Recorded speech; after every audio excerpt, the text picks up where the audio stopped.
Canadian Bulldog with wrestling merchandise and memories. That's merchandiseandmemories.com. And today we're going to begin our look back at the WCW comic book produced by Marvel, beginning with issue number 1. Just before we get started, wanted to let you know that Wrestling Merchandise and Memories has more than 100 unique and conversation-starting top 50 lists on its site. Be sure to check it out at bit.ly/top50lists. Marvel began publication of the WCW comic book series in 1992. This is probably the only pre-Monday Night War competition where WCW beat the WWF hands down. Unlike WWF's cartoony Battle Mania comics, WCW comics were gritty, reality-based, and appealing to the actual comic book fans because it played out like one. In this debut issue, for example, Lex Luger was the WCW World Champion, and Marvel went through great pains to describe the character and his motivations. Luger could have battled Spider-Man and it wouldn't have looked out of place. We kick things off with a battle royal happening later this evening for a shot at Lex Luger's title. Once again, a simple, reality-based storyline that doesn't end with tea parties or funeral parlor visits gone wrong like its WWF equivalent. We're then introduced somewhat quickly to the rest of the locker room who make up the Battle Royal competitors. And sure, we could nitpick about the artwork here. So, for example, why is Johnny B. Bad black? Or some of their comments, such as, I shouldn't have to compete with these losers.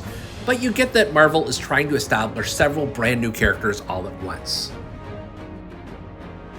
The Battle Royal begins, and just like in real life, everyone goes after the biggest guy in the ring. El Gigante, remember him, is all like the Vitruvian Man, fending off all the wrestlers in the ring. Johnny B. Bad, who's appearing much more prominently in this comic book than he probably should, is eliminating guys left and right, but taking time out to tell everyone how beautiful he is. And Z-Man Tom Zink's comment that he hopes no one saw his elimination is probably truer than any imagines, because there's no way anyone would give a shit if he were tossed out.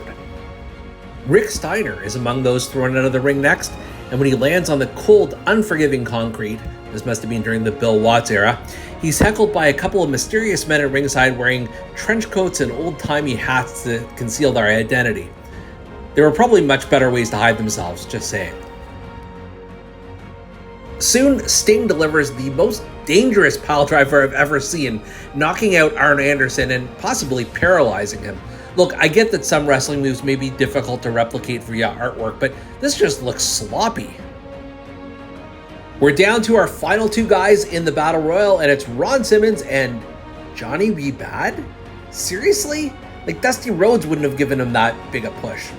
Anyways, Simmons finally says, damn, to the bad man and tosses him the hell out, winning the Battle Royal, a trophy, and the WCW Championship match with Lex Luger.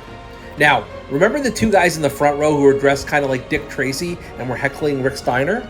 Well, one of them, we never find out who the other one is Lex Luger, who's apparently none too happy that Simmons has won the Battle Royal.